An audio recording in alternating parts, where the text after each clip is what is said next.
magkakaroon ng high tide. Inaasahan yan mga 9:46 ng umaga. At yung high tide daw na yan ay may taas na 1.03 meters. Igan, kaya inaasahan na yan yung makapagpapataas ng husto ng tubig dito sa Kamanava area, lalo na raw kung sasabayan pa yan ng malakas na pag-ulan. Igan? Maraming salamat, Tricia Zafra. Isa po sa mga nakikitang mabubura-bura ng bagsik ng Bagyong Pedring ay ang lalawigan ng Aurora. At makibalita na tayo sa sitwasyon doon sa pamagitan ni Micaela Papa. Mika.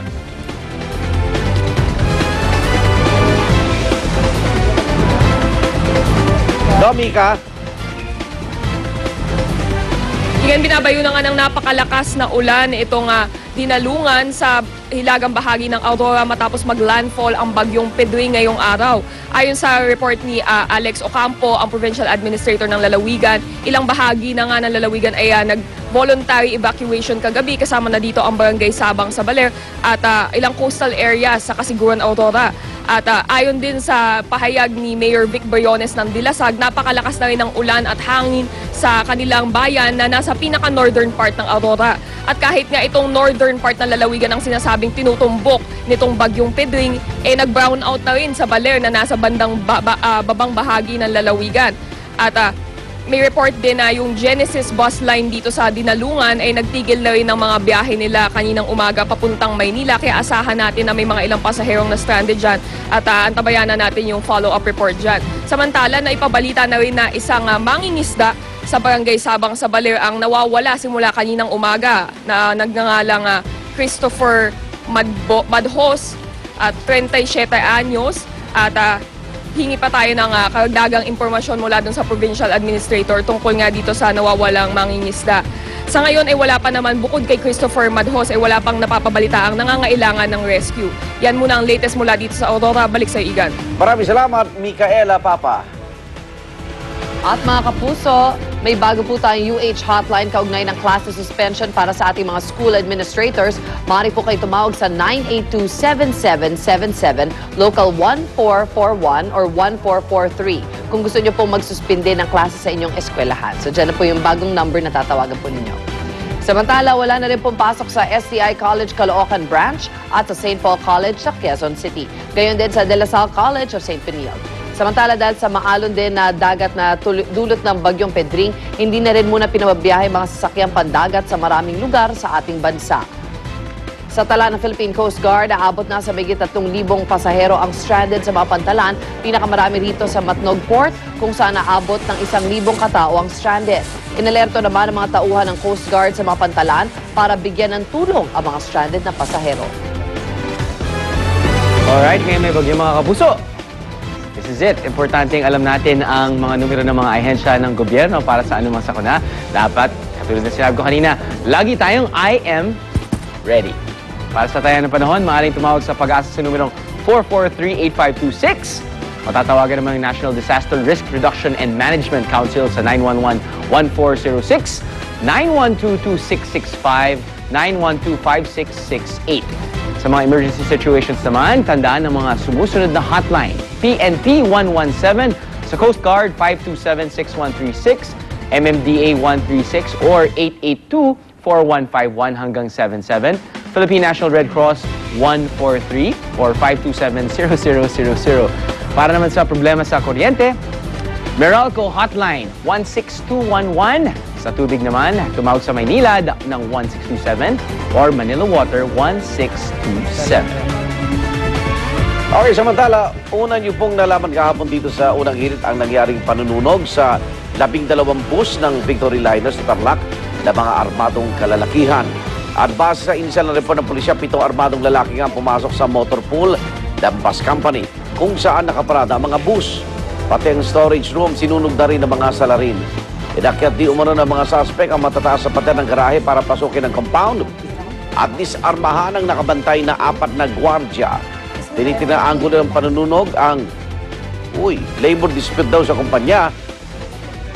Pero pinabulaan na kahapon ng management. Pero ang posible din daw yung mga member ng New People's Army may gagawa ng panunog dahil bago nangyari ito, meron silang tinanggap na sulat na humihingi ng revolutionary tax. Pero ito mga busa ito yung hindi bumabiyahe dahil ginagawa nga dyan sa kanilang motor pool. Pero ang isa niyan, magkano? Magkano Oo, ba yan? syempre. Milyon. Oo. Oo. Kaya talagang masakit ang Gas eh. nangyayari na yan. Oo. Samantala, Armadong kalaki, may gas.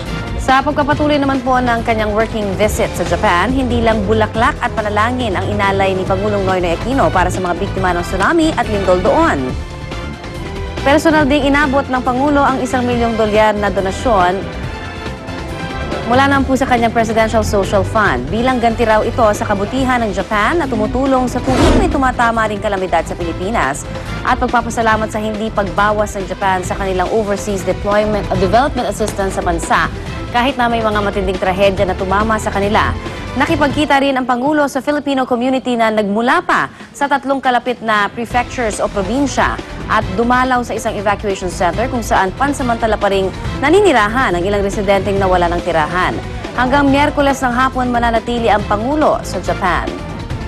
Yung dream ko na tayo naman makapagbigay ng tulong sa Tama. iba. Kasi Correct. parang lagi nilang tayo tinutulungan. So, tinutulungan. it's nice to be in this position na tayo naman yung makapagbigay ng tulong sa mga. Totoo naman yung Japan naman ever since. Nakakababayan. Marami naman mga Oo, project totoo at yan. saka assistance binibigay sa atin. At marami tayong workers at mga Pilipino na nakatira sa kanila ngayon. Tama. At sa ibang balita naman, isang tila bola ng apoy ang nakitang bumulusok mula sa kalangitan sa Capiz na pinaniniwalaan ng ilang residente na bahagi raw ng bumagsak na satellite ng NASA. Alas 6:30 nang mabulabog ang mga ito sa kanilang nakita na sa unay pinagkamalan pa nilang isang UFO. Pero nang bumagsak ito sa isang palayan, tanging aluminum na tubo, kwerdas at mga tali lamang ang kanilang natagpuan. Iniimbestigahan na ng DOST kung ito nga ang bahagi ng bumagsak ng satellite ng NASA. Pero ayon sa mga pulis, posibleng bahagi lang daw ito ng isang homemade air balloon.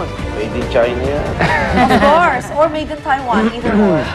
Doon lang ang dalawang lugar. Ano yung bahagi ng satellite? Ito naman, satellite. Ang bumagsak na nasa sa satellite rin na sinisisi sa misteryosong pagsabog ng isang bahay sa Argentina. Isang nasawi at 7 ang sugatan sa pagsabog na sa sobrang lakas nawasak ang bahay habang nasira rin ang ilang istruktura na nasa paligid nito. Ilang mga sasakyan din na napinsala matapos bagsakan ng mga sementong bahagi ng bahay na tumilapon dahil sa lakas ng puwersa ng pagsabog. Pero naging katakataka ay wala naman daw apoy sa naganap na pagsabog. Ayon sa mga nakasaksi, isang liwanag daw ang kanila nakita bago ang pagsabog na naging mitya ng paniniwala nilang bahagi ng NASA satellite ang nagdulot ng pagsabog. Patuloy naman ang investigasyon sa insidente. Pagtindi saan?